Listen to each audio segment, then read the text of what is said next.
अस्सलाम वालेकुम नाज़रीन, एक नई महकती और चहकती सुबह के साथ मैं हूं आपका मेजबान हन्नान बुखारी। नाज़रीन, दुआ करते हैं कि आज की सुबह आपके लिए ढेरों खुशियां लेके आपकी चौखट पे आप ही का इंतजार कर रही हो और आज का दिन आपके लिए इंतहाई खुशो खुरम रहे। इसी दुआ के साथ आज के प्रोग्राम को आगे बढ़ाते हैं। नाज़रीन, बजट बोला गया, पाकिस्तान की असम्बली में बजट जो बोला गया है, उस बजट ने इस दफा कई लोगों की जान निकाल दी है। खासकर सरकारी मुलाजमीन जो हैं उनके लिए जो है वो ज्यादा मरआत नहीं बढ़ाई गई, ज्यादा जो अखराजात हैं या उनकी पेज हैं उनको नहीं। जरदारी का बेसिकली मंसूबा था जो लेके गए थे चाइनी प्रेसिडेंट के साथ।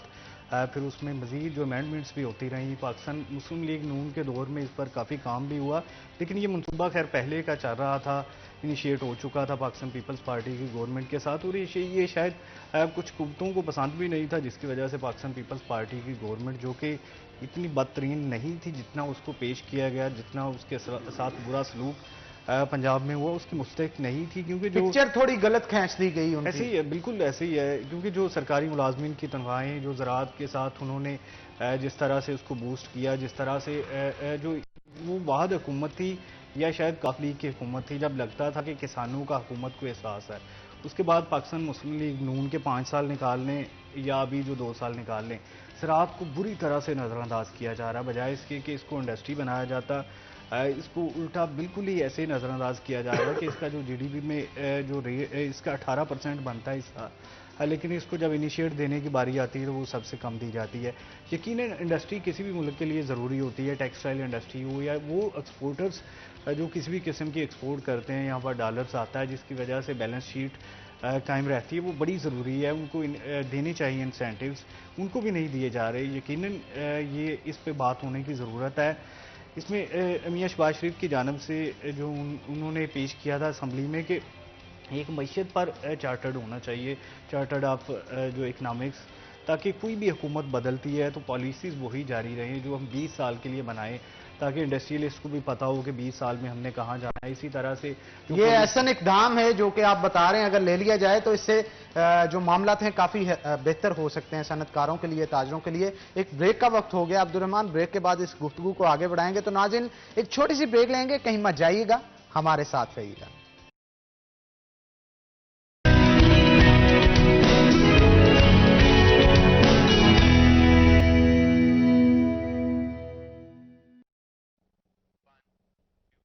वेलकम बैक नाजरीन, हमारे साथ अब्दुल रहमान मौजूद है और उनके साथ साथ पाकिस्तान मुस्लिम लीग नून से इनका ताल्लुक है, एमएनए हैं तानलियावाला से अली गौहर बलोच, वो भी मौजूद हैं। बजट के हवाले से गुफ्तगू जारी सारी थी और अब अवामी मसाइल और हमारे शहर के मौजूदा मसाइल के ऊपर गुफ्तगू जो है वो कर लेनी चाहिए। आपका ताल्लुक तानलियावाला से है। तानलियावाला की बहुत सारी सड़कें हैं, बहुत सारे मोहल्ले हैं, बहुत सारी जगह हैं जो कि टूट फूट का शिकार हैं और अगर बारिश हो जाती है तो यूं महसूस होता है कि ये कोई गली नहीं है, ये कोई नदी है, ये कोई नाला है और टूट फूट इस कदर ज्यादा है कि वहां से हैवी ट्रैफिक का भी गुजर होता है और छोटी गाड़ियों का भी गुजर होता है, जिसकी वजह से रात के औकात में बहुत सारे हादसा भी पेश आते हैं। तो अवाम तानलियावाला की जहां तक बात की जाए बड़ी परेशान है और वहां का एक दरीना मसला भी है। वहां पे एक बड़ा नाला है जिसके ऊपर आज तक पुल नहीं बनाया जा सका, छत नहीं डाली जा सकी और वहां से गुजरती हुई गलियां जो है लोगों ने अपनी मदद आपके तहत फट्टे डाले हुए हैं वहां से, जहां से साइकिल और मोटरसाइकिल गुजारते हैं। और जब वहां के इलाका मकीनों से गुफ्तगू की गई तो उनका यह कहना था कई बार बच्चे और बड़े दोनों इसमें डूब के मरे हैं, तो जानों का ज़िया भी हो रहा है। वहां पे बहुत सारे मसाइल हैं, वहां पे फाटक है, उसकी तामीर होने वाली है। इस तरह के बहुत सारे मसाइल हैं जिनको हल करना है, लेकिन क्या बात है, आखिर वो मसाइल हल क्यों नहीं हो पा रहे? देखें बुखारी साहब, तान्यावाला के हवाले से मैं आपको ये भी बताऊं कि मैं उधर 2 टेन्योर तहसील नादिम रहा हूँ। लोकल बॉडीज़ में भी पहले मतलब ज़ाहिर है मेरा स्टार्ट ही पॉलिटिक्स का उधर से हुआ और 8 साल का वो टाइम था। जो पिछले 5 साल थे उस वक्त भी तान्यावाला का NS-78 था, जिससे मेरे बड़े भाई रजब अली बलोच मरहूम साहब वो MNA थे। और उससे पहले जो टेन्योर था 2002-3 से शुरू हुआ था, उसमें भी रजब साहब MNA थे और मैं तहसील नादिम था। तो हम दोनों भाइयों ने बहुत अली गौर साहब इसी गुफ्तगू को आगे बढ़ाएंगे, लेकिन हमारे साथ एक कॉलर मौजूद है। कॉल हमारे शो का बड़ा इंपॉर्टेंट पार्ट होता है, तो हम कॉल ले लेते हैं, इसी गुफ्तगू को आगे बढ़ाएंगे। अस्सलाम वालेकुम जी। जी वालेकुम सलाम। जी कौन सा आप बात कर रहे हैं और कहां से? जी तांदले वाला से बात कर रहा हूँ, जाहिद अमान। जी जी जाहिद साहब पूछिए, क्या पूछना चाहते हैं?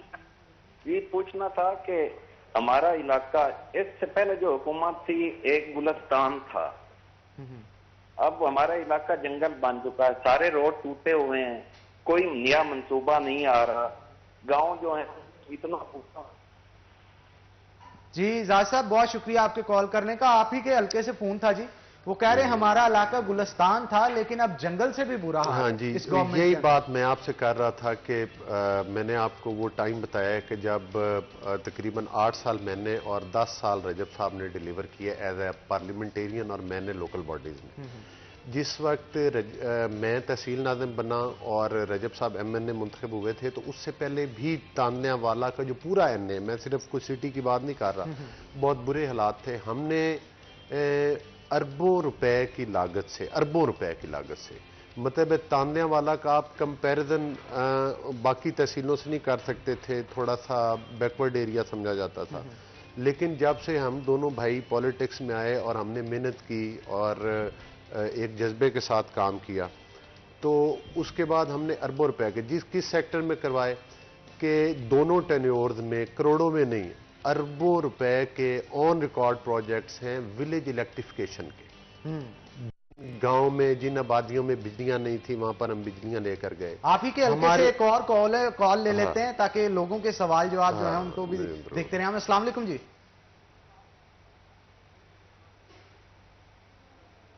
जी कौन सा आप बात कर रहे हैं और कहां से? जी वसीम बात कर रहा हूँ सर, बलवाना से। जी जी वसीम साहब पूछिए, क्या पूछना चाहते हैं? सर हमारे तकरीबन ये पहले थे ना इनका भाई रजब अली साहब। जी जी सर वो बहुत काइंडली, बहुत अच्छे आदमी थे। गालबन उनके दौर के हमारे इलाके की गैस मंजूर हुई है लेकिन अभी तक नहीं आई। जी बहुत शुक्रिया आपके कॉल करने का। ये जी आपके हल्के के लोग काफी खुश मुझे नजर आ रहे हैं आपसे। उनका कहना है कि रजब अली साहब के दौर के अंदर गैस मंजूर तो हो गई थी लेकिन अभी तक आई नहीं। शायद नून लीग के प्रोजेक्ट्स को डिले किया जा रहा है, कुछ इस तरह के मामला थे या कोई और मसला? डिले नहीं किया जा रहा, ये वसीम साहब बोल रहे थे। मेरा खुद जो अपना बाई गांव है कंजवानी, ये बल्लोवाने के साथ है जहाँ से ये बात कर रहे थे।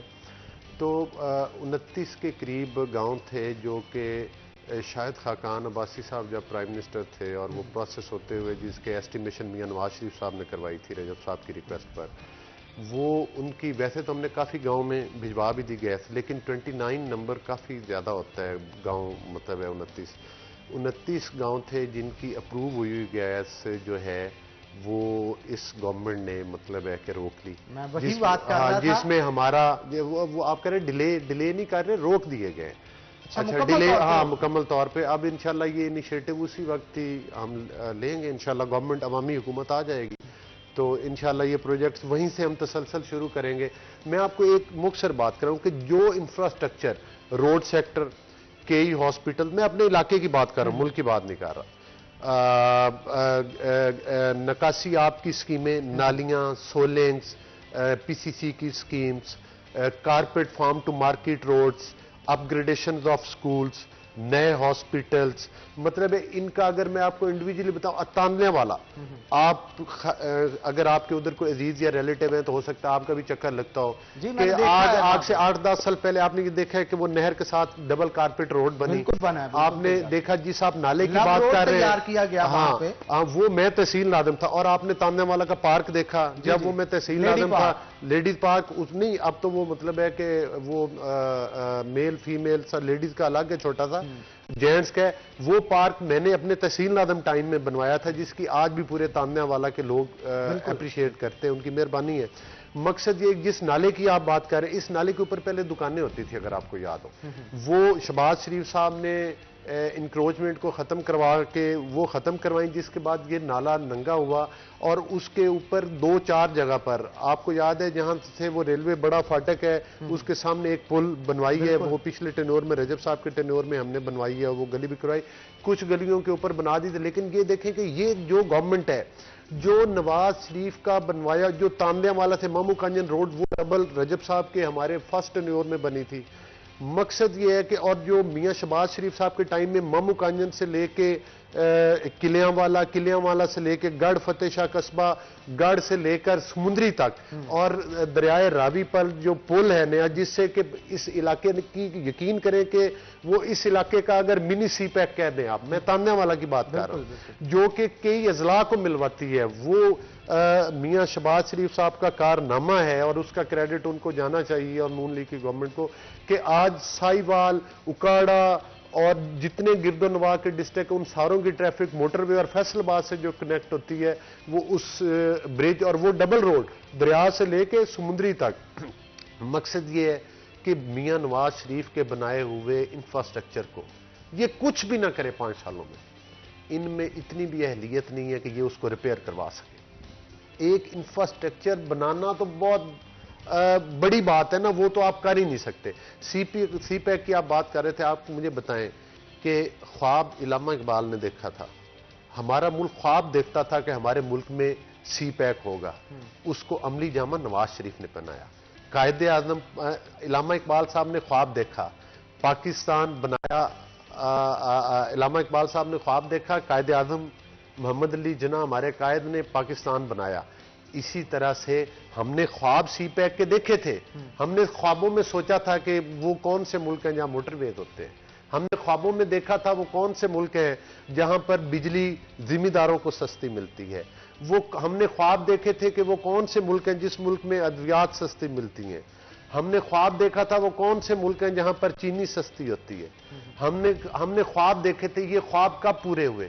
जब मियां नवाज शरीफ साहब की गवर्नमेंट आई, जिसमें जिम्मेदारों को 5 रुपए यूनिट था उस वक्त जिम्मेदार का, आज 12 रुपए यूनिट है। आप बजट पे बात कर रहे थे उस वक्त। जो मैं आपको एक छोटी सी मेडिसिन की ये मिसाल के, हर आदमी के घर में सेहत के इश्यूज ये है, जो इंसुलिन उस वक्त 400 रुपए में मिलती थी, आज वो मार्केट में जाएं 1000 से 1100 रुपए की वही ऑयल मिल रही है। मेरा बात करने के जो शहबाज शरीफ साहब के टाइम में मेडिसिन, अद्वियात, हॉस्पिटल में इंपोर्टेड मेडिसिन फ्री मिलती थी, पर्ची फीस तक खत्म कर दी गई थी। आज आप शुगर चेक करवाने जाएं, सिटी स्कैन करवाएं, एक्सरे करवाएं, आपको पहले पैसे पे करने पड़ते हैं और मुफ्त की अद्वियात तो एक ख्वाब बनकर रहे हैं। बिल्कुल आप ठीक कह रहे हैं। मैं सिर्फ एक मिनट की मैं एंड में मतलब है कि थोड़ी सी एक बात करूंगा, उसके बाद जरूर आप क्वेश्चन कीजिएगा। मैं सिर्फ ये गुजारिश करता हूं कि जो गवर्नमेंट डिलीवर कर रही थी, आज उस पार्टी की क़यादत के ऊपर झूठे मुकदमात बनाकर मियां नवाज शरीफ साहब को, उनकी बेटी मरियम नवाज साहिबा को और हमदा शहबाज साहब 1 साल से पाबंद सलासिल हैं। जो लोग इनके करप्शन में बैठे हुए दाएं बाएं वुज़रा हैं, वो न्याजी साहब और नैब की पार्टनरशिप की वजह पर उन पर कभी कभी सिर्फ उंगली उठती है, वो भी दिखाने के लिए, अदरवाइज आपको कभी नैब किसी ऑपोजिशन के दरवाजे के ऊपर दस्तक देती हुई नजर नहीं आएगी। लेकिन एक तरफ नून लीग की क़यादत है, पाबंद सलासिल भी है, लेकिन अपने मौक़िफ़ पर डटे हुए हैं। असम्बली के अंदर और असम्बली के बाहर अवाम की जंग भरपूर तरीके के साथ लड़ रहे हैं और इंशाअल्लाह ताला वो दिन दूर नहीं है जब पाकिस्तान में फिर हमारे साथ एक कॉलर भी मौजूद है, कॉल ले लेते हैं। अस्सलाम वालेकुम जी, कॉल लगता कट गई है। तो अब्दुल रहमान हमारे साथ मौजूद हैं, अब्दुल रहमान से भी इस हवाले से गुफ्तगू करते हैं। अब्दुल रहमान, अक्सर औकात मेरा तानले वाला 1-2 बार रहने का शर्फ मिला, वहां पे जब सुबह उठते थे तो बड़ा अच्छा एक मंजर मुझे वहां पे ऑब्जर्व करने को मिलता था। वो ये होता था, कोई भी पूरे तानले का चौक चौराहा होता था, उसमें सेंट्री वर्कर्स काम करते नजर आते थे। गली मोहल्लों की सफाई बाकायदा तौर पे एक वक्त के ऊपर सुबह के फजर के बाद शुरू हो जाता था और पूरा तानला उन्होंने 2 घंटों के अंदर साफ करना होता था। अब मौजूदा दौर के अंदर बल्दियात खत्म कर दिया गया और पिछले दिनों जब वहां पे जाना हुआ, वहां पे देखने को मिला तो इस तरह का कोई सीन नहीं था। वहां पे कोई सफाई नहीं हो रही, सेंट्री वर्कर्स उस तरह से काम नहीं कर पा रहे। एक निज़ाम वहां का डिस्टर्ब मुझे नजर आया जो कि एक लंबे अरसे से ठीक तरीके से चला आ रहा था। आप क्या समझते हैं कि बल्दियात को खत्म करना गवर्नमेंट की कितनी बड़ी नाअहली थी? नाम देखिए, बल्दियात के होते हैं जो छोटे मोटे काम कर रहे होते हैं, जैसे कि कोई पैच वर्क हो गया, जैसे कि M&R का कहा है बलोच साहब ने, तो ये छोटे छोटे जितने भी मसले होते हैं, कोई ट्रैफिक सिग्नल ख़राब हो गया, कोई वाटर फिल्ट्रेशन प्लांट का मसला हो गया, कोई छोटी सड़क है, ये मामूली मसाइल जो भी लोगों के होते हैं और यही सबसे ज़्यादा होते हैं, ये बल्दियात हल कर रहा होता है, जिसमें सफाई की सूरत हाल भी आ जाती है। फिर जो चेयरमैनों के नाम पे जो 10-10 हज़ार वोट लेके आए हैं, 5,000 वोट एक मखसूस यूसीज के लोग ये समझ लें कि वहाँ पर चेक करते हैं, कोई भी मसला हो उस इलाके का, चाहे वो सीवरेज का मसला हो, वो इनसे रेलिवेंट ना भी हो तो फिर भी उनके पास कंप्लेंट्स जाती हैं, जिसकी वजह से इनसे बाज़ार ऑफिसर्स तंग आए भी देख के इनके मसाइल हल करते। तो ये एक बड़ा चेक एंड बैलेंस था कि इनके पास इख्तियारात बेशक माजी जितने नहीं थे, लेकिन फिर भी इन्होंने अच्छा लेकिन इलेक्टेड बंदा सर पे जाके बैठ जाता था, भाई मेरे हल्के के मसले को हल करें। एग्जैक्टली उसके जो लेटर हेड पे या यूसीज की जानब से जब कंप्लेंट्स जाती थी तो उनको हल करना पड़ती थी। ये बड़ा मसला सामने आया कि बल्दियात नहीं रहे, और इसी वजह से नहीं रहे क्योंकि पंजाब में PMLN की मेजोरिटी थी और ये चीज़ बर्दाश्त नहीं हो रही थी। अब शहर की मैं मिसाल देता हूँ कि 4 अरब रुपए के फंड मौजूद थे मेट्रोपॉलिटन कॉरपोरेशन के पास। अब ये बर्दाश्त नहीं होता था कि 4 अरब रुपया वहाँ पे लगेगा शहर पे, तो ये PMLN की बल्ले बल्ले हो जाएगी। ऐसे तांदलियांवाला म्यूनसिपल कमेटी जो शहर की है वहाँ पर भी कई करोड़ रुपए होंगे, फिर जो वहाँ पर देही इलाकों की या यूसीज वहाँ पर भी फंड्स थे। तो यही असल मसला था कि फंड्स PMLN के थ्रू ना लगें, PTA गवर्नमेंट लगाए, ये लड़ाई थी जिनकी वजह से खत्म किया गया। बिल्कुल आप ठीक कह रहे हैं अब्दुर्रहमान। एक ब्रेक का वक्त हो गया है, तो नाज़रीन ब्रेक लेंगे, ब्रेक के बाद दोबारा हाजिर होंगे। चटपटी गुफ्तगू चलती रहेगी, कहीं मत जाइएगा, हमारे साथ रहिएगा।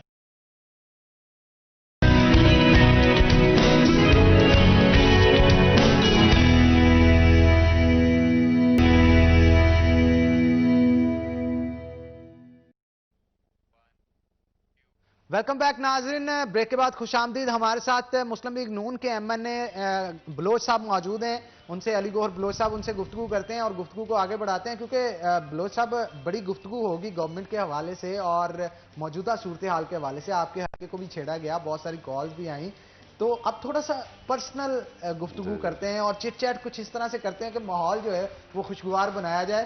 तो अगर कहीं सवाल जवाब में कमी कताई हुई तो मैं अब्दुर्रहमान से कहूंगा सर आप जरूर गाइड कीजिएगा और उसे जो है वो ठीक कीजिएगा।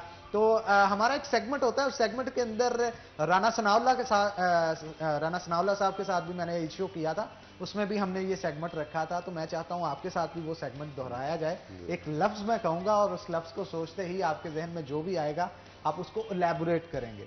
तो अगर आप कहें तो उसको शुरू किया जाए। जी। शहर फैसलाबाद, हिस्टोरिकल सिटी, तानलियांवाला,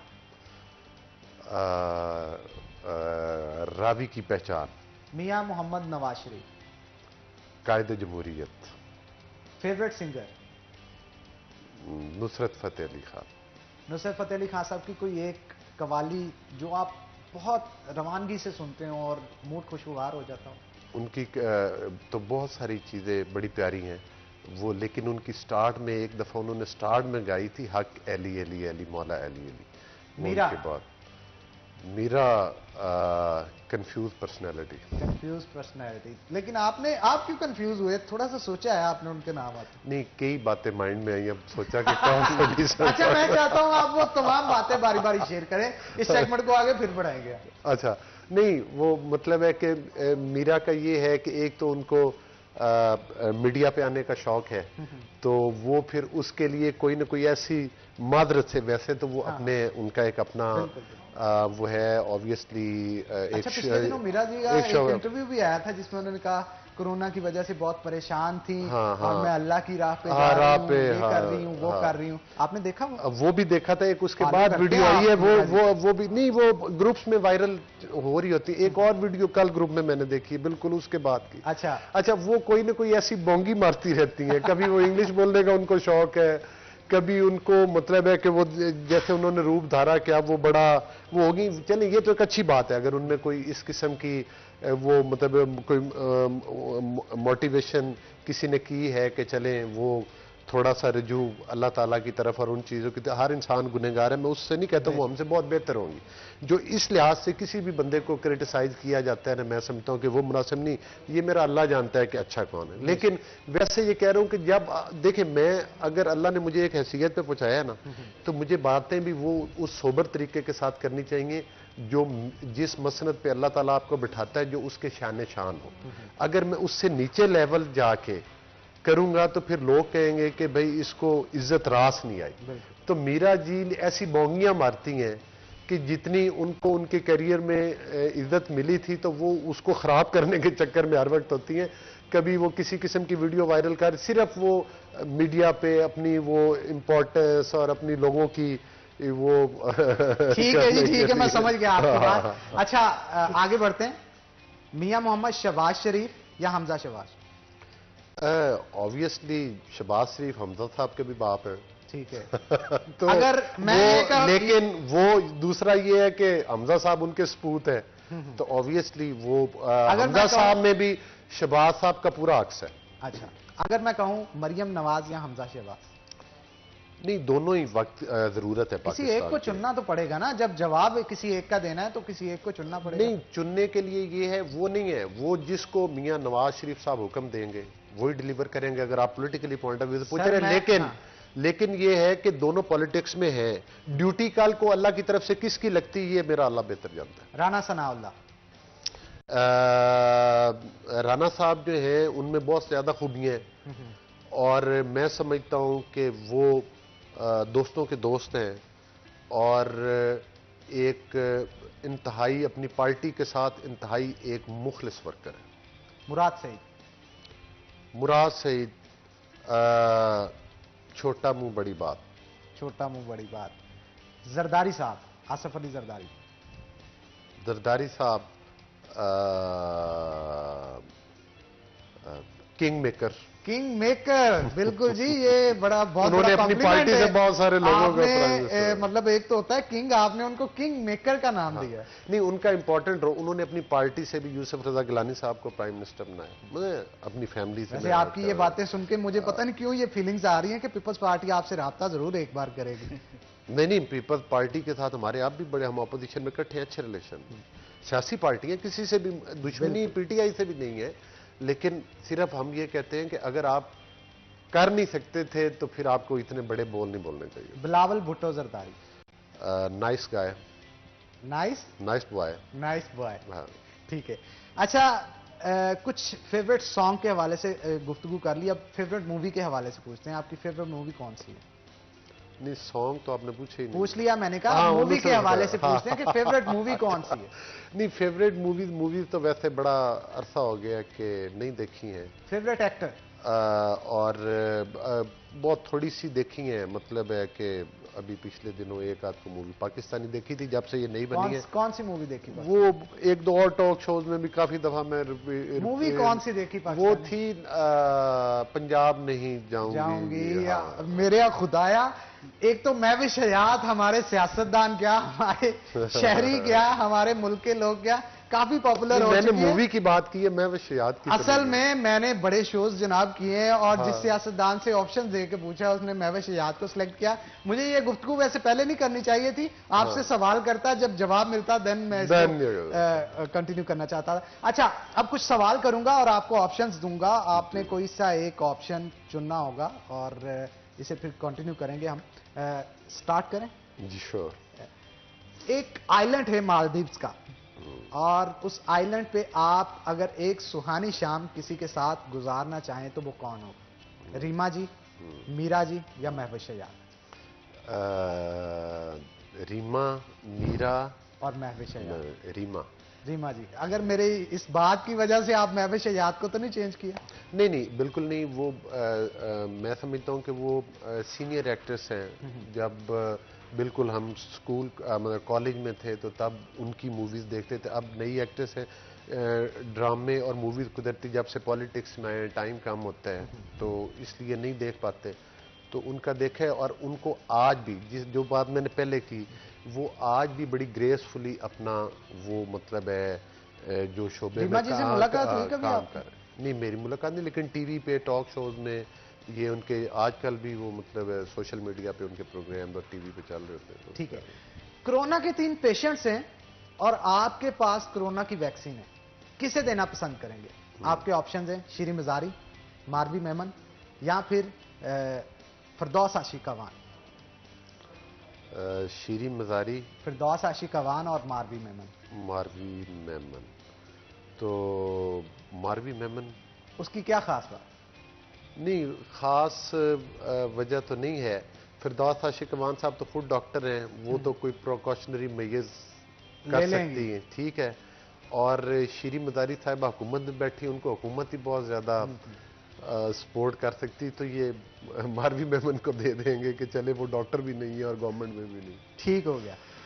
एक दरिया है और उस दरिया में 3 लोग डूब रहे हैं, उन तीनों में से लाइफ जैकेट दे के मौके पे पहुंच के किसे बचाना चाहेंगे? आपके जो 3 ऑप्शंस हैं वो हैं हमजा शहबाज शरीफ, मरियम नवाज साहिबा, बिलावल भुट्टो जरदारी। हमजा शहबाज, मरियम नवाज साहिबा और बिलावल भुट्टो जरदारी। बिलावल भुट्टो जरदारी ऑब्वियसली खातून है मरियम नवाज साहिबा, वो ज्यादा डिजर्व करती है, बंदे तो फिर को हाथ पांव चला ले। अच्छा, बड़ा आप इस चीजों को सोच समझ के जवाब दे रहे हैं, आखिर ये बात क्या है? जवाब देना ही सोच के चाहिए। ठीक है जी, बहुत शुक्रिया आपका। हमारे साथ अब्दुल रहमान भी मौजूद है। अब्दुल रहमान, इनके जवाबों के अंदर कुछ कंट्रोवर्सी हल्की हल्की नजर आती है, क्या कहेंगे इस हवाले से? देखिए, मतलब बलूच साहब बड़े सीनियर पॉलिटिशियन है, जानबूझ के ऐसी कंफ्यूजन फैला देते हैं अगला सोचता रहे। इसी वजह से सोच के भी जवाब दे रहे हैं ताकि कोई ऐसी बात ना मुंह से निकल जाए कि जिसमें वो कहते हैं ना कि मीडिया पे कोई भी बात आ जाए तो नया तमाशा लग जाता है, वो तमाशे से बचना चाह रहे हैं। अच्छा, एक और सवाल चले आपसे पूछता हूं कि अगर सियासत पे 1 घंटा एक बंद कमरे में गुफ्तगू आपको किसी से करनी पड़े तो इनमें से किसके साथ करेंगे? शेख रशीद, फवाद चौधरी या चौधरी निसार साहब? चौधरी निसार साहब। चौधरी निसार साहब होंगे जी। इनके फेवरेट राना सनाउल्लाह साहब से जब शो किया था उन्होंने भी यही जवाब दिया था, तो आपकी मुमासलत काफी है उनके साथ। तो बहुत शुक्रिया जी आप दोनों का, आप दोनों शो के अंदर आए, शो की जीनत को बढ़ाया और शो को 4 चांद लगाए। तो नाज़रीन, एक ब्रेक लेंगे, ब्रेक के बाद दोबारा हाजिर होते हैं, कहीं मत जाइएगा, हमारे साथ रहिएगा।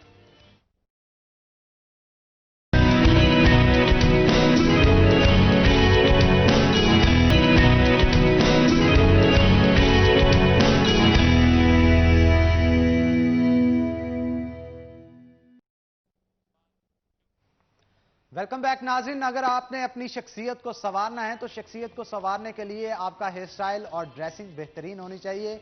मेरे हेयर स्टाइल की बात की जाए तो प्राइम हेयर क्लब से मेरा हेयर स्टाइल तैयार किया गया है और ड्रेसिंग जो है वो खास तौर पे लिबास वालों की जानिब से तैयार की गई है। और अगर आप इस तरह की ड्रेसिंग करके अपनी शख्सियत को संवारना चाहते हैं तो सूसा रोड फैजान मदीना चौक में उनकी आउटलेट मौजूद है और वहां पे जाएं, अपने मनपसंद कपड़े खरीद के अपनी शख्सियत को 4 चांद लगाएं। तो नाज़रीन, हमारा फेवरेट सेगमेंट जो है वो स्टार्ट हो चुका है। इस वक्त मैं किचन में मौजूद हूं और किचन के अंदर आज शेफ सलमान जो है मजेदार डिशेस तैयार करेंगे। और एक चीज आपको यहां पे और भी बताता चलूं, अगर आप किसी चीज की रेसिपी पूछना चाहते हैं या शो आप हमारा लेट ट्यून करते हैं तो आप लाइव कॉल करने के बाद भी आज के शो के अंदर जो चीज तैयार की जाएगी उसकी रेसिपी को भी पूछ सकते हैं। और इसके अलावा कोई खास डिश आपने घर के अंदर तैयार करनी हो तो उसके लिए रेसिपी पूछ सकते हैं। हमारे साथ शेफ सलमान मौजूद होंगे, तो किचन के अंदर चलते हैं जी, देखते हैं आज शेफ सलमान क्या तैयार कर रहे हैं और हमें क्या पका के खिलाएंगे। कैसे हैं आप सलमान? अल्हम्दुलिल्लाह, आप सुनाएं कैसे हैं? मैं भी ठीक ठाक। अच्छा बताइएगा, आज क्या पका के आप हमें खिलाएंगे और हमारी ऑडियंस को क्या सिखाने जा रहे हैं आज आप पकाने के हवाले से? आज हम बनाएंगे अपने किचन में लेमन चिकन और उसके साथ लेमन सॉस होगी। लेमन चिकन तैयार किस तरह से किया जाता है, क्या क्या इंग्रेडिएंट्स होंगे, ये तमाम चीजें आप ऑडियंस को बताएं ताकि ये भी पता हो उनको कि लेमन चिकन तैयार करना है तो घर में क्या क्या होना चाहिए। इसके इंग्रेडिएंट्स बता देता हूँ। सबसे पहले हमें बोनलेस चिकन चाहिए जिसको हमने स्लाइस कट कर लेना है। स्लाइस कट करने के बाद हम उसको मैरिनेट करेंगे। उसकी मैरिनेशन में हम डालेंगे black pepper, salt, chicken powder, lemon juice और कॉर्नफ्लोर। कॉर्नफ्लोर उसके लिए चाहिए। उसके साथ हम इसमें डालेंगे विनेगर, चिली सॉस और सोया सॉस। इसको हम मैरिनेट करके 10 से 15 मिनट के लिए फ्रिज में रखेंगे। फिर हम इसकी कोटिंग करेंगे कॉर्नफ्लोर में। कॉर्नफ्लोर में कोटिंग करने के बाद हम इसको फ्राई करेंगे। फ्राई करने के बाद हम इसकी सॉस बनाएंगे। सॉस इसके लिए मतलब बहुत इंपॉर्टेंट है, लेमन सॉस, क्योंकि हम लेमन चिकन बना रहे हैं। उसमें सॉस के आपको इंग्रेडिएंट्स बता दूं, उसमें हनी यूज होगा, लेमन चॉप यूज होगा और विनेगर यूज होगा। अच्छा, चॉप लेमन, विनेगर और इसके साथ साथ हनी यूज किया जाएगा ताकि इसके टेस्ट को 4 चांद लगा दिए जाएं। जी, वो तो टेस्ट खट्टा मीठा सा खट्टा मीठा, जैसे कि नाज़रीन आप देख भी रहे हैं यहाँ पे आज शेफ सलमान खास तौर पे हनी जो है वो लेके आए हैं और हनी के साथ साथ यहाँ पे 3 सॉसेजेस भी मौजूद है। मैं चाहता हूँ आप इनके बारे में भी एलैबोरेट करें और ये कितनी कितनी इंपॉर्टेंट है इस हवाले से भी बताएं। ये जौन सी है, ये कौन सी सॉस है? ये सोया सॉस है। बेसिकली इसको हमने अगर यूज करना है ना तो देख लेना साल्ट को हमने चेक करना। इसमें सॉल्ट ज्यादा होता है, ये सॉल्टी होती है। ये व्हाइट विनेगर है, इसका तो नॉर्मल सबको पता है। ये चिली सॉस है, ये भी अपना स्पाइस के लिए भी यूज होती है और टेस्ट को डेवलप करने के लिए भी यूज होती है। और यहाँ पे आज खास तौर पे लेमन भी मौजूद हैं, क्योंकि आज लेमन चिकन बनाया जाएगा। तो इसके छोटे छोटे कट्स करके इनका कहना है कि इसके अंदर डाले जाएंगे ताकि खट्टा मिट्टा सा जायका जो है वो साथ हम हंडिया इसके के अंदर। एक बेवरेजेस भी रेडी करेंगे, पीच जूस, आड़ू का शरबत। अच्छा नाज़रीन, ये बड़ी अच्छी चीज है। हम वक्तन फवक्तन अपने किचन के अंदर आपको मुख्तलिफ बेवरेजेस और जूसेस जो हैं उनको तैयार करने का तरीका बताते रहते हैं, क्योंकि आजकल गर्मी जोरों से पड़ रही है। घरों के अंदर जूसेस का ज्यादा इस्तेमाल किया जाए ताकि डिहाइड्रेशन से बचा जा सके। डिहाइड्रेशन की वजह से बहुत सारे मसाइल हैं जो कि आपकी बॉडी के अंदर जन्म ले सकते हैं। उनसे दूर रहने के लिए किस तरह से जूसेस तैयार वक्तन फवक्तन और कौन कौन से किस फल के साथ किस तरह से तैयार करना है, ये तमाम चीजें शेफ सुलेमान बताएंगे हमें। शेफ सुलेमान, थोड़ी सी रेसिपी भी हमें पीच जूस की बता दें ताकि हम बाद में इसको तैयार करने की तरफ जाएं। पीच जूस का बता देता हूँ। उसके लिए सबसे पहले हमें पीच चाहिए, उसको हमने पील कर लेना है। पील करने के बाद उसको कट करके हमने अपने जूसर ब्लेंडर में डाल लेना है। उसमें शुगर ऐड करनी है, ब्लैक सॉल्ट ऐड करना है, लेमन जूस ऐड करना है और आइस। आइस को हमने इनको यहां पे मैं चाहूंगा आप क्वांटिटी भी बताएं उनको, ताकि पता हो कि कितना हमने जो है वो पीच यूज करना है, कितनी चीनी यूज करनी है, उनकी क्वांटिटी क्या होगी, कितना बनाना हो। नॉर्मल साइज के आपने 2 पीच ले लेने हैं। उसमें 2 टेबलस्पून शुगर ऐड होगी, half tea spoon black salt add होगा और 1 टीस्पून लेमन जूस ऐड होगा। इसके अलावा आपने इसमें आइस ऐड करनी है। इसको आपने अच्छे से ब्लेंड कर लेना है। जब अच्छे से ब्लेंड हो जाए आपने एक बार इसका टेस्ट चेक कर लेना है। आपका टेस्ट मतलब क्लियर है या आप इसको थोड़ा सा स्वीट ज्यादा करना चाहते हैं, सॉल्टी ज्यादा, मतलब अपने हिसाब से करके उसके बाद आपने इसमें स्प्राइट ऐड कर देनी है। तो आपका ये बेवरेजेस रेडी हो जाएगा। बेवरेजेस रेडी हो जाएगा। और एक और चीज अहम जो मैं आपको यहाँ पे नाज़रीन बताना चाहता हूं कि आज हम जो लेमन चिकन तैयार करने जा रहे हैं वो किसी और चीज में नहीं बल्कि हबीब कुकिंग ऑयल के अंदर तैयार करने जा रहे हैं। हबीब कुकिंग ऑयल के हवाले से मैं आपको बताता चलूं कि इसके अंदर ओमेगा 3 फैटी एसिड है, ओमेगा 6 फैटी एसिड है। ये वो चीजें हैं जो कि आपकी हार्ट के हेल्थ के लिए बहुत जरूरी है। फ्लॉक कैटलिस्ट है इसमें। ऐसे पेशेंट्स जो कि ब्लड प्रेशर के पेशेंट्स हैं उनके लिए ब्लड प्रेशर को रेगुलेट करने के लिए इसके अंदर जो इंग्रेडिएंट्स मौजूद हैं, इसलिए वो आप उसको इस्तेमाल करते हैं तो आप ब्लड प्रेशर के मरीज जो हैं वो ब्लड प्रेशर से दूर रह सकेंगे। इसके साथ साथ इसके अंदर विटामिन है। अब कौन कौन से विटामिन है वो भी आपको बताता हूं। विटामिन ए है, विटामिन डी है, विटामिन ई है। इन तीनों विटामिन का क्या काम है वो भी आपको बताता चलूं। विटामिन ए आपके विजन के लिए यानी आपकी नजर को तेज करने के लिए बहुत इंपॉर्टेंट होता है।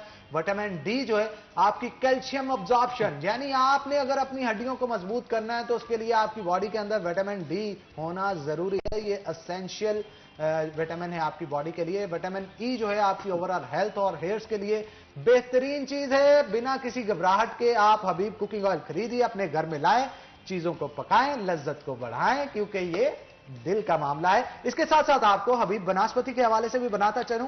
बेधड़क जीने वालों के लिए हबीब बनास्पति है और इसके अंदर क्या खुसूसियात हैं वो भी बता देता हूं आपको। मार्केट के अंदर से मिलने वाला बनास्पति घी जो है उसके अंदर 20% फैट होती है।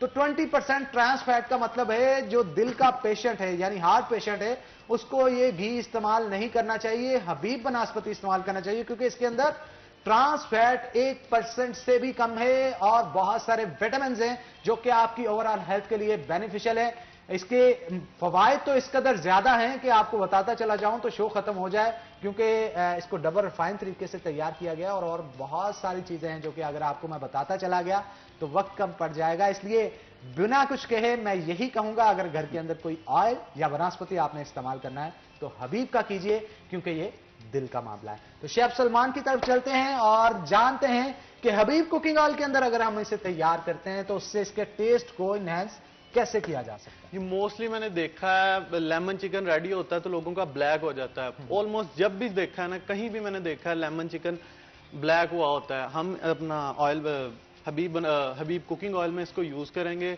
और इसकी देखेंगे कि बहुत ज्यादा गोल्डन सी एक वो लुक आ जाती है, क्योंकि इसकी मतलब खूबसूरती ही है बहुत मतलब ऑयल अच्छा होना चाहिए, आपकी हंडिया जले ना। और यहाँ पे शेफ सलमान जी बहुत सीनियर शेफ हैं हमारे फैसलाबाद के, अगर वो ये कह रहे हैं तो यकीनन ये बात होगी। और ये बात जो बता रहे हैं वो ये है कि लेमन चिकन अगर आपने तैयार करना है तो उसके अंदर ये खसूसियत होनी चाहिए कि वो जले नहीं। आमतौर पे लोग जो तैयार करते हैं वो ब्लैक हो जाता है और उसके साथ साथ टेस्ट भी मुरझा जाता है, क्योंकि वो जो घी या ऑयल इस्तेमाल करते हैं वो बेहतर नहीं होता। तो आप खास तौर पे डबल रिफाइंड हबीब कुकिंग ऑयल इस्तेमाल करें ताकि आप बेहतरीन हंडिया तैयार कर सकें, ताकि लोग उंगलियां चाटते रह जाएं। मजा भी उसी हंडिया में लोग उंगलियां चाटें जब आप तैयार करते हैं। आप बताएं कभी जो उंगलियां चाटी हैं आपकी, जो डिशेस तैयार करके आप लोगों को खिलाते जी हैं? मोस्टली अल्हम्दुलिल्लाह जो भी रेडी करता हूँ हर एक को पसंद आता है। जैसे आप भी तो रोज ट्राई करते हाँ, हैं। मैं तो करता हूँ जी, मैं तो चाटता हूँ, बिल्कुल उंगलियां चाटता हूँ। मजा आता है उसमें, जो ग्रेवी आपके फिंगर्स के साथ लगी होती है उससे जो है वो टेस्ट एनहांस होता है। अच्छा, मैं चाहता हूँ आप इसे स्टार्ट करें फौरन, क्योंकि मुझसे अब वेट नहीं हो रहा कि जितनी जल्दी हो सके आज ये चिकन लेमन जो है वो तैयार हो जाए और हम इसे टेस्ट कर सके। लेकिन अब मैं चलता हूं गेस्ट की तरफ। हमारे साथ कुछ गेस्ट भी मौजूद होंगे और मुझे देख के मुस्कुरा रहे हैं, क्योंकि मैं बड़ी तारीफें जो है वो आज खानों की कर रहा था। नवीद नजीर साहब खास तौर पे देखें जी मुस्कुरा रहे हैं, तो जानेंगे इनसे भी कि खानों के हवाले से इनका क्या कहना है। तो हमारे साथ आज जो नाज़रीन गेस्ट मौजूद हैं उनमें सबसे पहले मैं तारुफ करवाता चलूं। हमारे साथ नदीम अनवर भट्टी साहब मौजूद हैं जो कि सदर हैं क्रिकेट क्लब के, और इसके साथ साथ हसीब उल्लाह शाहिद साहब। माजरत चाहूंगा, लास्ट टाइम इनका नाम मैंने गलत पढ़ लिया था, उसकी वजह से ये कह रहे थे, बार बार आज इंसिस्ट कर रहे थे कि मेरा नाम ठीक तरीके से लिया जाए। तो हसीब उल्लाह शाहिद साहब हमारे साथ मौजूद हैं जो कि साबिक सदर हैं क्रिकेट एसोसिएशन फैसलाबाद के। नवीद नजीर साहब हमारे साथ मौजूद हैं जो कि कोऑर्डिनेटर हैं इकबाल स्टेडियम के। तो आप तीनों को वेलकम करते हैं शो के अंदर। पहले मैं चाहूंगा हसीब साहब की तरफ चलूं, क्योंकि मेरे बाईं जानब सबसे पहले हसीब साहब ही बैठे हैं। हसीब साहब, खाना कितना पसंद है और रूह की तस्कीन के लिए अच्छे खाने, अच्छे लज्जत का कितना अमल दखल होता है इसमें? बिस्मिल्लाहिर्रहमानिर्रहीम। आप फैसलाबाद वालों को खाने का पूछ रहे हैं। खाना फैसलाबादियों की तो वैसे ही कमजोरी है, और फैसलाबाद के आपको खानों का टेस्ट जो है वो आप देखें तो वो मतलब पूरे पाकिस्तान में मशहूर है। अच्छा, इसी वजह से हमारे क्रिकेटर उस तरह से फिट नहीं होते, सिक्स पैक्स और एक एक्टिव बॉडी। ठीक है, होती है एक्टिव बॉडी, लेकिन शायद ख्वाबों के बड़े शौकीन होते हैं इस वजह से। बिल्कुल आपकी बात ठीक है। यहाँ पे हमारे खाने का जो रुझान है वो ज़्यादा है, लेकिन ये क्रिकेट में आपको पता है फिटनेस लेवल रखने के लिए खाने में बहुत फोकस करना पड़ता है। आपको अपने लिए कुछ अच्छा, यहाँ पे फोकस कुछ उलट कर लिया जाता है, उल्ट कर लिया जाता है, फोकस इस कदर ज्यादा कर लिया जाता है कि खा खा के ऐसी तैसी फेर दी जाती है। बिल्कुल ऐसी है, बिल्कुल ऐसी है। लेकिन उसमें हमें उसमें देखें, प्लेयर्स को गाइड ही नहीं किया जाता। अगर हम उनको गाइड करें, उनकी डाइट प्लान उनको दिया जाए ना, जिस तरह पूरी दुनिया में क्रिकेट हो रही है, हमारे यहाँ पे भी अगर प्लेयर्स को, जो अच्छे प्लेयर्स हैं, हमारे कोचेज हैं फैसलाबाद में, वो उनको डाइट प्लान दें, उनको बताएं कि आपने ये खुराक खानी है, ये नहीं खानी, इतनी एक्सरसाइज करनी है। हर प्लेयर के लिए एक्सरसाइज टाइम भी चेंज होता है। कुछ जो है वो ज़्यादा हेल्दी होते हैं, उनके लिए कोई और एक्सरसाइजेज चाहिए होती हैं, कोई स्लिम होते हैं, उनके लिए उनकी डाइट प्लान और होते हैं। ये चीज़ें अगर हम सारी अडॉप्ट करेंगे क्रिकेट में, तो हमारी क्रिकेट में उनके फिटनेस लेवल और उनकी चीज़ें प्लेयर्स की जो है ना वो बहुत अच्छी हो जाएंगी। अच्छा, आप क्या कहते हैं कि मौजूदा सूरत-ए-हाल के अंदर जितने भी प्लेयर्स थे आपके पास काम कर रहे थे, क्योंकि आप एसोसिएशन के भी सदर रहे हैं, तो प्लेयर्स जो हैं वो डाइट को लेके कॉन्शियस इतना क्यों नहीं होते? हमारे प्लेयर्स की कमजोरी समझा जाता है खाने को, मतलब जितनी मर्जी डाइट हो, कहीं अच्छी दावत हो तो वो कुछ नहीं छोड़ते। ये बात आपकी ठीक है। मैं मैचेस के दौरान भी देखता हूँ कि प्लेयर्स को हम बार बार रोकते हैं कि भाई खाना नहीं खाना, मैच के बाद आप खा लेना, इस वक्त आपने बॉलिंग करनी है, बैटिंग करनी है। और वो कहते हैं हमसे खाए बिना तो होनी नहीं। हमसे खाए बिना नहीं होनी, लेकिन उनका एनर्जी लेवल वो नहीं होता। वो पहले वो अपने आप को उतना फिट किया ही नहीं होता, क्योंकि एक तो पीसीबी मैं ये 4-5 साल से देख रहा हूँ कि टीमों को टाइम भी नहीं दिया जाता, प्लेयर्स को टाइम नहीं दिया जाता। मैच अनाउंस कर दिए जाते हैं, उनके फिटनेस लेवल चेक करने का हमारे यहाँ पे कोई क्राइटेरिया नहीं है। लेकिन क्राइटेरिया होना चाहिए जिससे उनकी बॉडी की फैट आपको पता चल सके, स्टेमिना को मेजर कर सके, और कितना लॉन्ग टर्म वो शख्स खेल सकता है। इस हवाले से कोई ना कोई क्राइटेरिया होना चाहिए। नवीद नजीर साहब हमारे साथ मौजूद हैं, मुस्कुराहटें हैं चेहरे पे अच्छे खाने को देख के। तो ये मुस्कुराहटें, आज जो लेमन चिकन बनाया जा रहा है मेरा ख्याल उसी की वजह से, क्या कहेंगे? अच्छी स्मेल आ रही है। अच्छी स्मेल आ रही है जी। देख लें, अभी कुकिंग ऑयल के अंदर तैयार की गई चीज जो है उसकी कभी स्मेल बुरी हो ही नहीं सकती। डबल रिफाइन तरीके से तैयार जो किया गया है, और ऊपर से शेफ सलमान के लगे हों हाथ, वो भी लेमन चिकन को, तो सुभान अल्लाह। तो क्या कहेंगे नवीद नजीर साहब, आपका फेवरेट खाना कौन सा? मेरा फेवरेट अपना दाल कहता हूँ मैं। दाल? दाल स्पेशली ना, मतलब फ्राई की हो, तड़का फ्राई की शिड़का हो, मारा तड़का हो। लगा हो देसी घी में, तो वो ज्यादा टेस्टी है। अच्छा, घर के अंदर तड़का मार के दाल तैयार करते होंगे। भाभी ने कभी आपको तड़का नहीं मारा कि आप इतनी तड़के वाली दाल मुझसे बनवाते रहते, कभी बाहर से भी खा लिया करें? नहीं, ऐसे नहीं होता। ऐसे नहीं होता। अच्छा, ज्यादा नवीद साहब गुफ्तगू नहीं करना चाह रहे कि कुछ ऐसा लफ्ज ना निकल जाए मुंह से कि घर में जाके फिर पकड़ हो जाए उस पे, ऐसा तो नहीं है? नहीं, ऐसा कोई मसला घर नहीं में मेरे किसकी साथ। चलती है, आपकी या भाभी की? नहीं, मेरी चलती है। आपकी चलती है। तो ले जी भाभी, अगर आप ये शो देख रही हैं तो नवीद साहब का कहना है कि घर में उनकी चलती है। 100% तो देख रही है। आप ये बात नोट कर लें कि लोगों में आके इस शख्स ने इतनी हिम्मत की है कि घर में मेरी चलती है। तो अब तो ये घर जाने के बाद ही पता चलेगा किसकी चलती है किसकी नहीं चलती। तो हमारे साथ नदीम अनवर भट्टी साहब भी मौजूद है। भट्टी साहब, क्या कहेंगे, कौन से खाने आपको खाबे पसंद हैं? और बड़ा स्माइल है आपकी चेहरे पे, लेमन चिकन को सुन के आ रही है, आपको भी स्मेल लगता है अच्छी लग रही है। बिस्मिल्लाहिर्रहमानिर्रहीम। सबसे पहले तो मैं आपका शुक्रिया अदा करना बहुत चाहूँगा, आपने अपने दावत प्रोग्राम में हमें दावत दी। खाने सभी अच्छे होते हैं जी, अल्लाह का रिज़्क़ है। बेशक बेशक। अब जो मैं समझता हूँ एज ए सोसाइटी या हमारे मुल्क में या स्कूल लेवल पे कहीं न्यूट्रिशन के बारे में नहीं बताया जाता। एग्जैक्टली, ये बहुत बड़ा पॉइंट है जो कि आप उठा रहे हैं। अब फॉर द लास्ट डिकेड आप देख लें कि जंक फूड का रुझान बहुत ज़्यादा, और वो प्लेयर्स में भी है।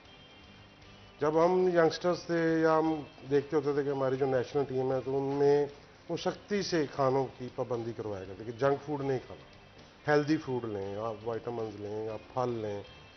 अब वो चीज़ नहीं है, हमारी इसमें बड़ी कमी है। और आपने स्पेसिफिकली मुझसे क्वेश्चन पूछा है, तो जो भी खाना साफ सुथरा हो, अच्छा हो, अल्हम्दुलिल्लाह। लेकिन वो कौन बेहतर सा, है। ये हम जानना चाहते हैं। सब्जी को मैं ज्यादा लाइक करता हूँ, और गोश्त में तो आलू गोश्त जो है जी, वो हमारा हाय, ट्रेडिशन कमजोरी है, है। शोरबा हो हल्का हाँ जी, हल्का, exactly, और वो साथ में हो आलू उसमें, जी, और बिल्कुल। पट की बोटी हो। क्यों जी, ऐसे ही है? बोटी जो भी मर्जी हो, पट की ना हो, आप पुट की बोटी हो, जो भी हो, ठीक है ना, लेकिन अच्छा पका हुआ हो, अमीन्स के गला हुआ हो, गला हुआ। प्रॉपर कुकड हुआ हो। ठीक है। और किसके हाथ का खाना पसंद है? बेगम के हाथ का अब खाना पसंद ऑब्वियसली जी घर जाना है। घर जाना है जी। देख ले नाज़रीन, अगर आपने कंट्रोवर्सी वाला जवाब दिया तो घर में जाके बचत नहीं होगी। नवीद साहब की तो आज मुझे लगता है क्लास होगी, लेकिन भट्टी साहब नहीं कोई अल्हम्दुलिल्लाह, स्मार्ट दरमियाना रास्ता जो इख्तियार कर रहे हैं। अल्हम्दुलिल्लाह। अब हमारी वालदा तो नहीं है, वो काफी अरसे से फौत वालदा है। का पहले तो क्या उनका कहना?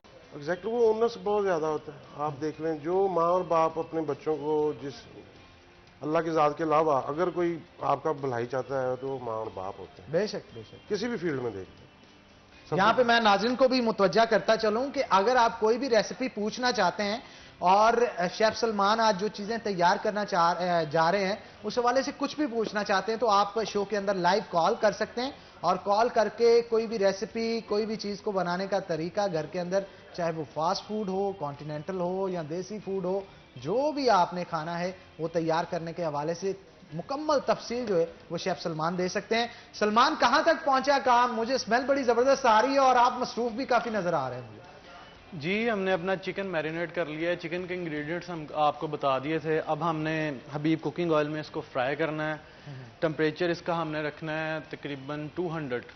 200 में हमने सिर्फ इसको 1 या 2 मिनट के लिए फ्राई करना है। फ्राई करने के बाद हाफ डन करके हमने इसको निकाल लेना है। हाफ डन करने के बाद हम फिर 2 मिनट के लिए फ्राई करेंगे। इसको अगर फुल फ्राई करेंगे तो ये ब्लैक हो जाएगा। हमें इसकी जो लुक है वो गोल्डन चाहिए।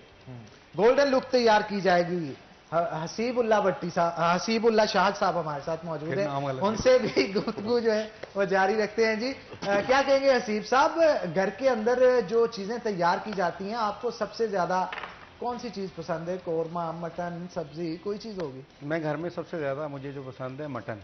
मटन है। हाँ, मटन। अच्छा, ये नाज़रीन पता नहीं क्या बात है, हमारे मुआशरे के अंदर मटन को बड़ा पसंद किया जाता है। अगर मैं नवीद नज़ीर साहब से इस हवाले से राय लेना चाहूँ, आप भी मुत्तफिक हैं, मटन पसंद है आपको? मैं पसंद तो जरूर है, पर मैं ज्यादा वो कह रहा दाल और सब्जी पे करता हूँ। दाल और सब्जी, लेकिन मटन पसंद है। मैंने ना पिछले दिनों ईद शोज किए, और इसके अलावा अक्सर औकात यहाँ पे भी बहुत सारे जो है वो सियासतदान आते रहते हैं, उनसे भी जब गुफ्तगू होती है, जब फेवरेट डिश पूछी जाए तो मटन का ही नाम दिया जाता है। मटन के दीवाने हैं सारे। गोश्त जो हो, छोटा गोश्त हो और उसे अच्छे से पकाया गया हो, तो उसका लज्जत जो है वो दोबारा हो जाती है। गुफ्तगू को आगे बढ़ाएंगे, लेकिन ब्रेक का वक्त हो गया, ब्रेक लेते हैं, तो ब्रेक के बाद दोबारा आएंगे। नाज़रीन, कहीं मत जाइएगा, हमारे साथ रहिए।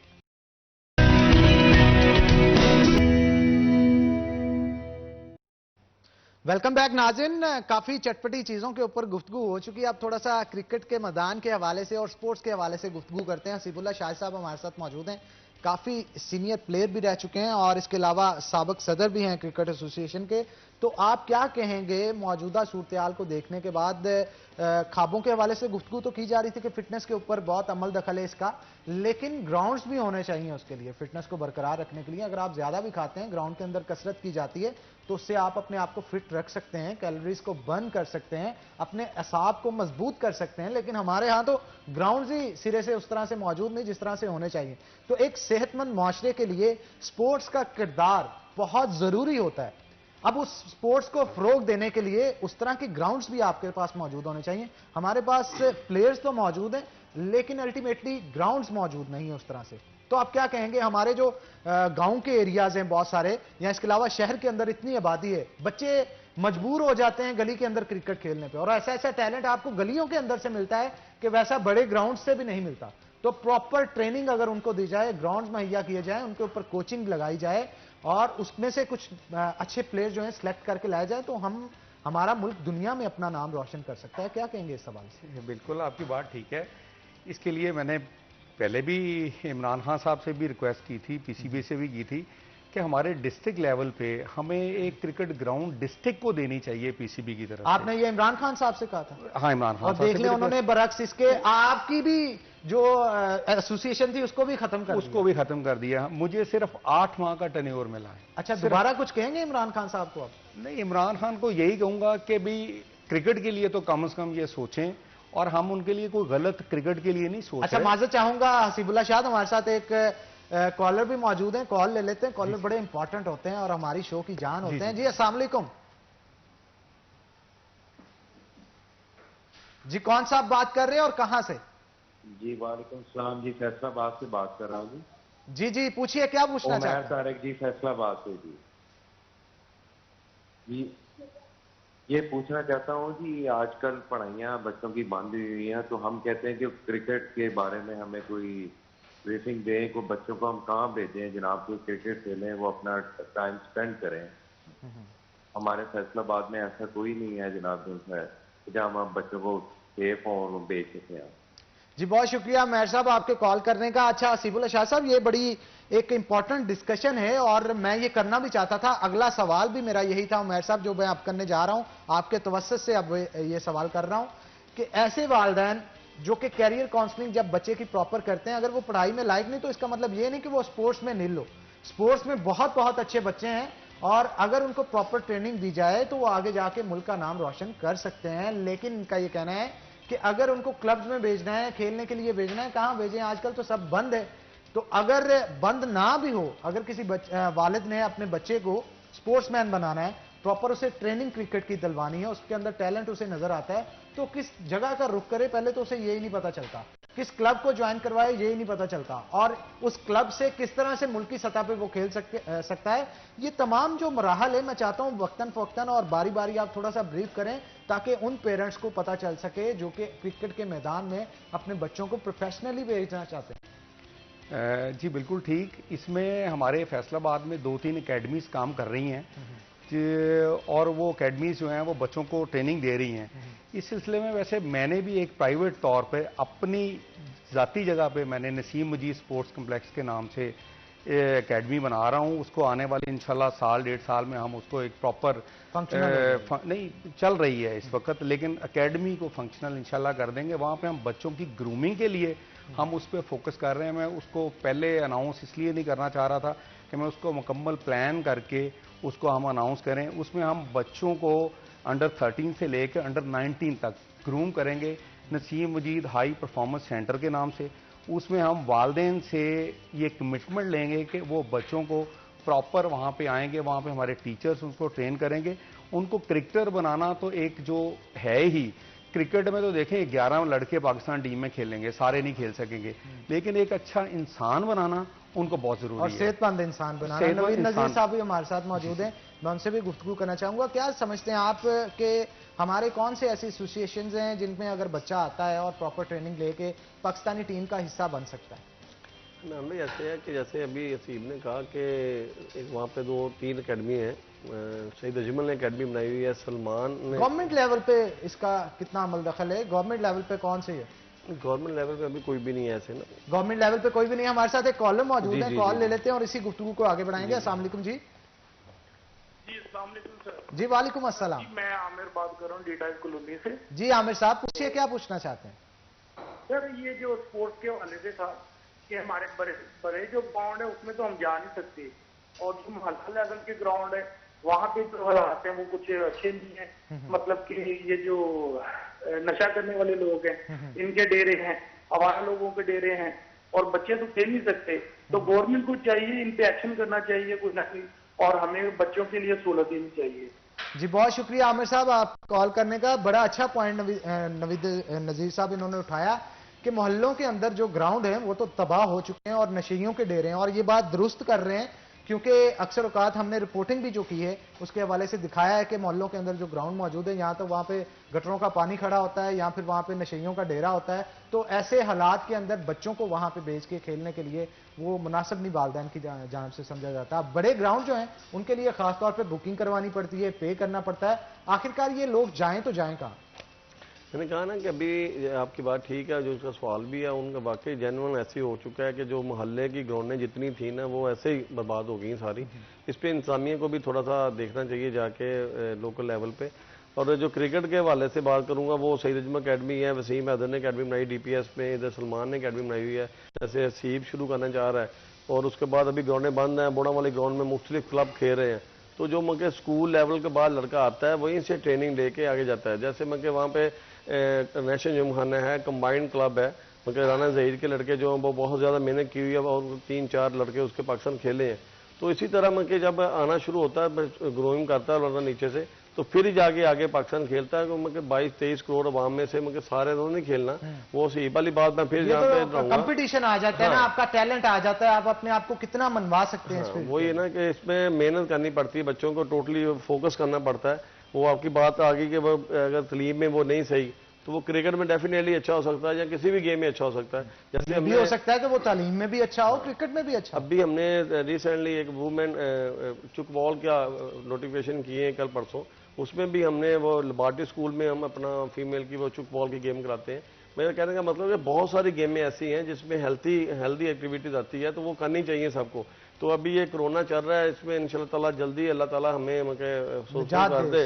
और जैसे हमारी इंतजामिया ने फैसलाबाद में स्पेशली DC कमिश्नर और मुख्तलिफ इदारों ने आर्मी ने मिलकर बहुत अच्छे तरीके से इसे कंट्रोल किया हुआ था। अभी ईद पे जब लॉकडाउन थोड़ा सा नरमी किया उसके बाद फैसलाबाद में भी काफी तेजी से फैल रहा है, तो उस पर अभी लगे हुए हैं। उम्मीद है इंशाल्लाह ताला इस पे जल्दी काबू पाएंगे। बेशक जी, हमारे पाक आर्मी, मैं सलाम पेश करता हूं उनको कि हमारी सरहदों पे जिस तरह से हिफाजत करते हैं उसी तरह से अगर हमारे मुआशरे के अंदर कोई मसाइल आ जाते हैं तो सबसे पहले अगर कोई शख्स या कोई इदारा खड़ा होता है तो वो पाक आर्मी का जवान और पाक आर्मी का इदारा खड़ा होता है, और उन्हीं के सर पे हमारा मुल्क जो है कायम और दायम है। अल्लाह ताला हमारे आर्मी चीफ और हमारे जितने भी आर्मी के अफसरान हैं, जितने भी सिपाही हैं, चाहे वो कोई भी शख्स है जो कि आर्मी के अंदर मौजूद है, अल्लाह ताला उनको लंबी जिंदगी दे, सेहत दे, तंदुरुस्ती दे, ताकि उनका साया हमारे सर पे मौजूद है तो ये मुल्क को कायम और दायम है। वो वाहद वो शख्स हैं जो कि अपने खून के साथ इस वतन की मिट्टी को सराब करते हैं, और अगर हम घरों के अंदर चैन की नींद सो पाते हैं तो यकीन जानिए हमारी पाक फौज की वजह से सो पाते हैं। वो लोग सरहदों पे 24 घंटे जागते हैं, चाहे वो हिमालय के ऊंचे पहाड़ हों जो सर तरीन इलाके हैं, या फिर इसके अलावा रेगिस्तान हो, तमाम की तमाम जगहों पे वो चौकस होकर खड़े होते हैं, सिर्फ और सिर्फ किसकी हिफाजत के लिए? हमारी हिफाजत के लिए। रही बात हमारी जिले इंतजामिया की, तो DC मोहम्मद अली और इसके साथ साथ ACCT अयूब बुखारी, उमर मकबूल और कमिश्नर फैसलाबाद समेत CPO फैसलाबाद, RPO फैसलाबाद, इन सबको मैं सलाम पेश करता हूं जो कि अपनी जान की परवाह किए बिना, नाज़िन जान की परवाह किए बिना कोरोना वायरस के लिए रोकथाम के लिए क्वारंटीन सेंटर्स भी जाते हैं, शहर के इंतजामी अमूर को भी देखते हैं, शहर में पेट्रोल की शॉर्टेज कहां पे है उसको दूर करने के लिए भी मुतहरक होते हैं, शहर में कौन से अगर एशियाई खुरोनोश जो है महंगे दामों बिक रहे हैं तो उसके ऊपर भी बर वक्त कार्रवाई की जाती है। अयूब बुखारी जो कि ACCT हैं वो गुज़श्ता दिनों के अंदर कोरोना वायरस से इन्फेक्ट हो चुके थे, हमारे शहरियों की हिफाजत करते करते उन्होंने खुद को कोरोना वायरस कर लिया और अल्लाह ताला ने उनको सेहतयाबी दी है, हमने दुआएं भी की थी उनके लिए। अब वो सेहतयाब होने के बाद दोबारा चार्ज उन्होंने संभाल लिया है, और चार्ज संभालने के बाद हमारे सिटी के अंदर जो भी मसाइल थे उनको पूरी जो अपनी सलाहियत है उसे बरूएकार लाते हुए दूर कर रहे हैं, उन मसाइल के साथ निपट रहे हैं। तो हमारे साथ नदीम अनवर भट्टी साहब भी मौजूद हैं, उनसे भी गुफ्तगू करेंगे। उनकी स्माइल को मैं देख रहा हूं, वो भी क्रिकेट के हवाले से गुफ्तगू करना चाहते हैं। लेकिन भट्टी साहब, ब्रेक का वक्त हो गया, ब्रेक के बाद दोबारा आएंगे, आपसे गुफ्तगू करेंगे। तो नाज़रीन कहीं मत जाइएगा, हमारे साथ रहिएगा।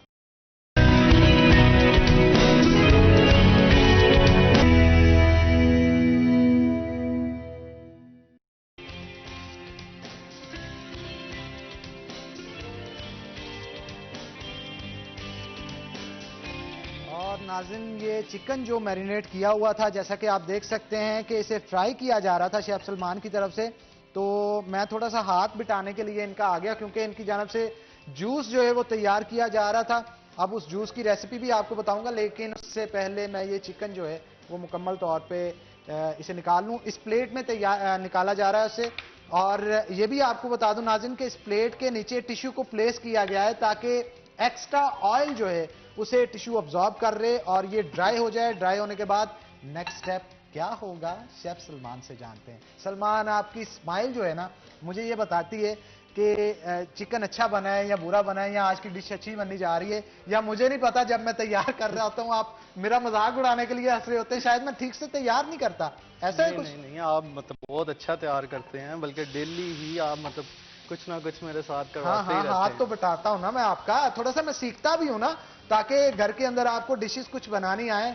तो उससे ये होता है कि घर में अगर कोई भी नहीं है, आप अकेले मौजूद हैं, तो अच्छा बना सकते हैं। और दूसरी चीज नाज़रीन ये भी है कि मर्दों को थोड़ा सा कुकिंग सीख लेनी चाहिए, ना सिर्फ अपनी बीवियों को, अपने घर वालों को खुश करने के लिए, बल्कि इसके साथ साथ अगर आपने डाइटिंग करनी है तो उसके लिए कुछ तैयार करना हो आपको खुद से, तो कुछ ना कुछ आपको कुकिंग आनी चाहिए। तो ये चिकन तैयार हो चुका है। सलमान, अब बताएं थोड़ा सा आगे हम क्या करने जा रहे हैं। चिकन हमारा रेडी हो गया है। सबसे इसका जो इम्पोर्टेंट पार्ट है वो सॉस, वो हम सॉस रेडी कर रहे हैं। इसके इंग्रेडिएंट्स मैं अगेन आपको बता देता हूँ। इसके लिए लेमन जूस चाहिए, जो इसका कवर होता है लेमन का, उसको अच्छे से हमने चॉप कर लेना है या जुलियन कर लेना है, जो भी मतलब वो आपको डिपेंड करता है, वो कर लेना है। उसके बाद आपने शुगर ऐड करनी है और विनीगर ऐड करना है। विनीगर ऐड करने के बाद आपने इसको मिक्स कर देना है। मिक्स करने के बाद हमने इसको पकाना है, हल्की आंच पे इसे पकाना है। और नाज़रीन, ये जो लेमन की वजह से, विनीगर वगैरह की वजह से खुशबू, जो अरोमा उठ रहा है वो बड़ा जबरदस्त है। और जब ये इसमें डाला जाएगा तो यकीनन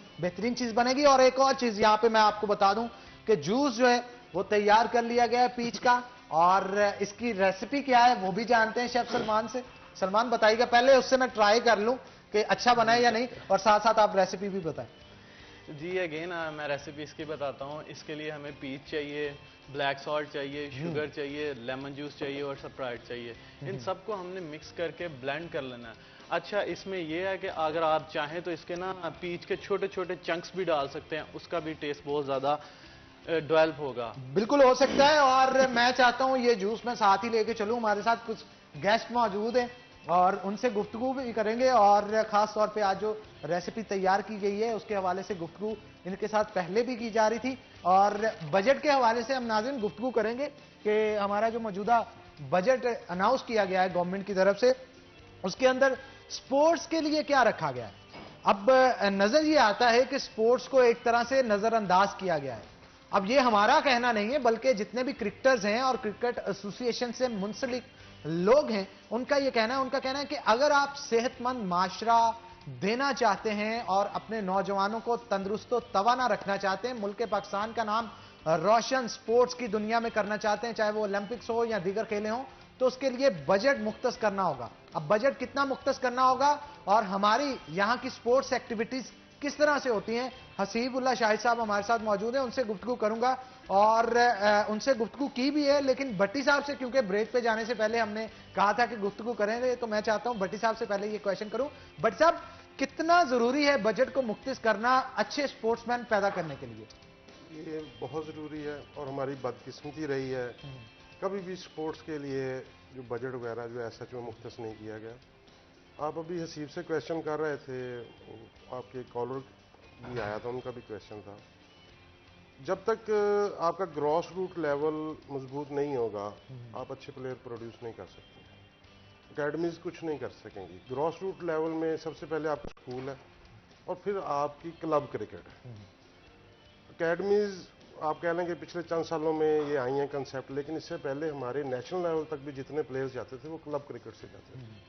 पहले स्कूलों में क्रिकेट होती थी। अनफॉर्चुनेटली कोई ध्यान नहीं है ना लोकल लेवल से ना हायर कमान से कि आपके पास अगर अच्छे स्पोर्ट्समैन हैं तो अच्छे इंसान हैं। जब हम कहते हैं ना स्पोर्ट्समैन स्पिरिट होनी चाहिए, जो खेल है ना वो सबसे ज़्यादा आप में बर्दाश्त सिखाती है लाइफ में। बाकी सारी दुनिया के फील्ड्स में भी आपको स्पोर्ट्समैन जो है ना वो आगे नज़र आएगा एक आम लेमैन से। अब फैसलाबाद में कोई ग्राउंड नहीं है जो सरकार की तरफ से, इंतज़ामिया की तरफ से डिस्ट्रिक्ट क्रिकेट एसोसिएशन को तफवीज़ की गई है। प्राइवेट तौर पे शेख मोहम्मद अफजल साहब मरहूम उन्होंने पहले इनिशिएट लिया, उन्होंने जवाद क्लब बुलाई अपने सोच से। उसके बाद अगर इनिशिएट लिया है तो हसीबुल्ला शाहद ने लिया है। तकरीबन माजरत चाहूंगा आपकी बात काट रहा हूं, लेकिन हमारी डिश जो है वो इस वक्त तैयार हो चुकी है और मैं चाहता हूं कैमरामैन से कि डिश दिखाता चले नाज़रीन को। बड़ा खूबसूरत प्रेजेंटेशन जो है इसकी तैयार की गई है शेफ सलमान की तरफ से, और जो चिकन तैयार किया गया था उसके ऊपर जो पेस्ट अब लेमनेट की डाली गई है, चिकन और लेमनेट मिक्स होने के बाद जो अरोमा उठ रहा है उससे मेरा दिल ललचा रहा है। लेकिन अभी शो का वक्त बाकी है तो मैं चाहता हूं गुफ्तगू जारी है, वरना मेरा दिल जो कर रहा है मैं चाह रहा हूं कि शो के अंदर ही से उठा के खुद भी खाऊं और अपने मेहमान जो है उनको भी खिलाऊं। तो भट्ट साहब गुफ्तगू की जा रही थी। कह रहा था हसीबुल्ला शाह ने तकरीबन 6 एकड़ जगह, इसकी खासी एक्सपेंसिव जगह है, समुद्री रोड पे बाईपास के पास इन्होंने खुद डेवलप की है। वहाँ पे प्रॉपर क्रिकेट ग्राउंड है। वहाँ पे पीसीबी के अंडर 19 के मैचेस या लास्ट ईयर फजल महमूद क्रिकेट टूर्नामेंट के मैचेस वहाँ हुए हैं। अनफॉर्चुनेटली इनका टर्नओवर 8 माह का रहा है, लेकिन उन्होंने उस 8 माह में भी इन्होंने 200+ मैचेस करवाए हैं और मोस्टली इनकी अपनी ग्राउंड पे हुए हैं। और फैसलाबाद की हिस्ट्री में ये सिर्फ 2 ही प्राइवेट ग्राउंड्स थी, एक जवाद क्लब और एक इनकी नसीम नजीब स्पोर्ट्स कॉम्प्लेक्स। वहाँ ये इनकी बड़ी एफर्ट है और ये अच्छी बात है, खुद मुंह से नहीं कह रहा है, लेकिन हमें पता है कि हमें इसको रिकग्नाइज करना चाहिए। बाकी फैसलाबाद में क्रिकेट क्लब्स हैं, अकेडमीज भी हैं, जो मैं समझता हूँ कि पेरेंट्स को बिल्कुल पढ़ाई के साथ साथ अपने बच्चों को स्पोर्ट्स की तरफ मायल करना चाहिए। आजकल के लोग नहीं है, अब की जनरेशन नहीं है। अच्छा, वो दौर था एक जब बच्चों को मार के घर के अंदर लाया जाता था कि बस करो अब खेलना, और अब मार के बाहर निकाला जाता है, खुदा के लिए बाहर ग्राउंड्स में जाके खेल लो। पहले भी मासिस के लोग या मीडियाकर लोग जो हैं वो ज्यादा स्पोर्ट्स की तरफ थे, अब तो खैर वो भी कम हो गया है। वो बहुत जरूरी है एज ए नेशन। अच्छा, मैं ये जानना चाहता हूं कि पंजाब बोर्ड की जानब से, स्पोर्ट्स बोर्ड जो है उसकी जानब से कभी कोई फंड दिया गया हो, कोई टूर्नामेंट करवाया गया हो, किसी किस्म का कोई इनिशिएटिव नहीं लिया गया? कभी नहीं किया। बल्कि तो आखिर जो फंड्स रिलीज किए जाते हैं कहां जाते हैं वो सारे? मैं इस पर कोई नेगेटिव कमेंट नहीं करना चाहता, लेकिन मैं ये जरूर बताऊंगा कि जितने भी क्लब्स चल रहे हैं वो हर क्लब का प्रेसिडेंट या उनके बाकी अहदेदार अपनी मदद आपके तहत अपने सिलसिले को चला रहे हैं। और आजकल के दौर में बड़ी महंगी गेम हो गई है और ये अभी भी, अब तो खैर कोरोना इस वजह से लोग जो हैं ग्राउंड्स भी वो बंद है, नहीं। इसी वाले से मैं नवीद नजीर साहब से भी पूछना चाहता हूँ। नजीर साहब, अक्सर औकात जब इकबाल स्टेडियम में किसी को खेलना हो उसे बुकिंग करवानी पड़ती है। अगर कोई लोग फ्री ऑफ कॉस्ट कोई टूर्नामेंट करवाना चाहते हैं तो इस तरह का कोई क्राइटेरिया है कि वहां पे बिना पैसे दिए कोई क्रिकेट टूर्नामेंट हो सके?